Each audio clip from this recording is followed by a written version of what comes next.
Je suis prêt. Écoute bien et ensuite, tu me montres la direction. J'entends très nettement ces ronflements, oui. Il est... Par là. Il est à côté du lac, j'entends le bruit de l'eau. Il doit être près d'un arbre, j'entends le vent dans les branches.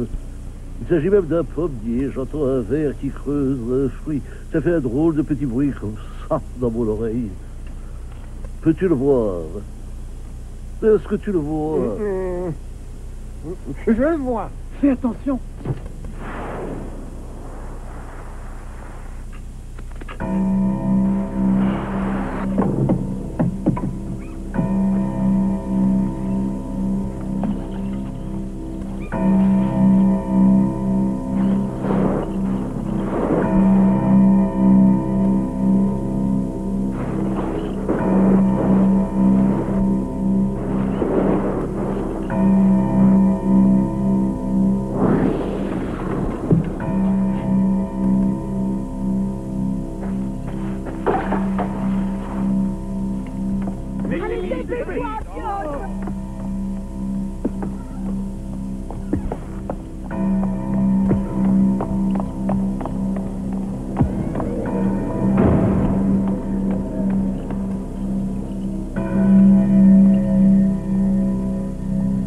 Votre Majesté, nous avons réussi toutes les épreuves auxquelles Votre Majesté a voulu nous soumettre. En conséquence, si vous voulez garder le vaisseau volant, il est à vous, mais laissez-nous partir. J'ai envie de revoir mes parents et puis mes frères. Mes amis étaient venus pour vous servir, mais puisque vous les refusez, ils vont rentrer chez eux. Quant à la princesse, je n'ai pas envie d'épouser une jeune fille qui a un père aussi cruel que Votre Majesté. Si je devais me marier, je choisirais plutôt une servante. Une des servantes de la princesse. Une de ses servantes?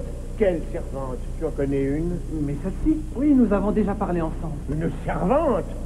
Mais c'est ma fille, la princesse Alexeia. Et jamais tu ne seras le mari de la princesse Alexeia. Oublierais-tu que tu parles au tsar de toutes les Russies, qu'on enferme cet impudent jeune homme au donjon? Non!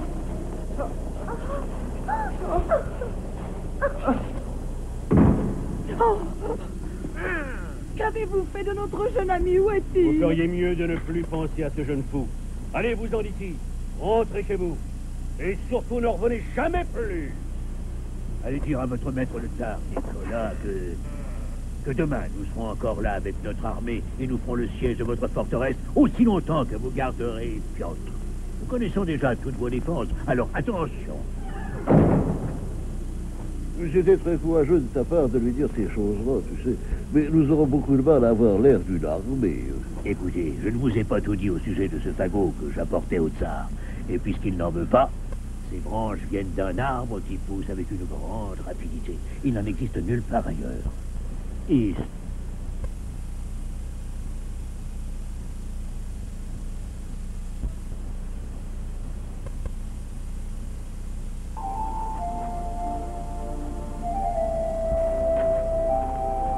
Chacun fit comme lui avait montré le forestier et planta des rameaux dans le sol.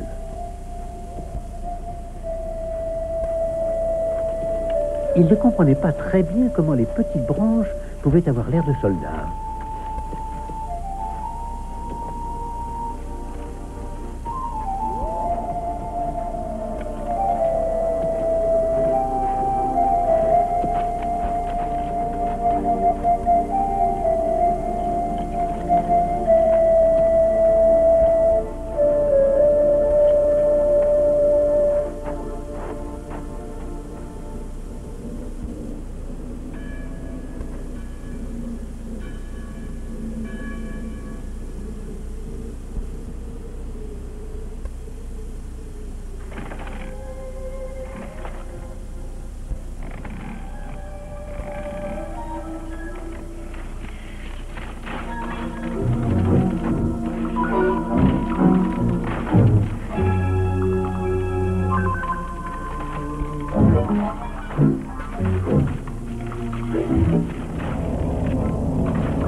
votre ami Piotr, et ensuite vous lui donnez la princesse, et alors, troisièmement, troisièmement... Notre souhait le plus cher, c'est ce que nous voudrions, Majesté, c'est que vous nous gardiez tous au palais pour que nous puissions vous servir, ainsi que le prince Piotr et son épouse, la princesse Alexeia, en mettant à votre disposition les dons et pouvoirs extraordinaires dont nous disposons. Que faut-il que je leur dise? Moi, je leur dirais oui. Ainsi donc, Piotr et Alexeia se mariaient. Piotr fit venir ses parents et ses frères, Boris et Sergueï, qui furent bien sûr pardonnés. On donna un grand bal, après les cérémonies du mariage, et les garçons dansèrent avec les plus jolies personnes de la cour du tsar Nicolas. Quant au grand Chambel, on lui fit apprendre le joli métier de coupeur de bois. Hélas, il ne semblait pas très doué.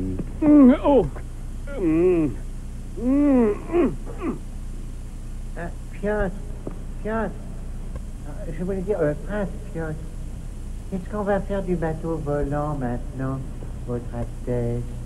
Oh, le bateau volant. Je l'avais presque oublié, le pauvre. Eh bien, il appartient au tsar, puisque j'ai épousé ma gentille princesse Alexeia.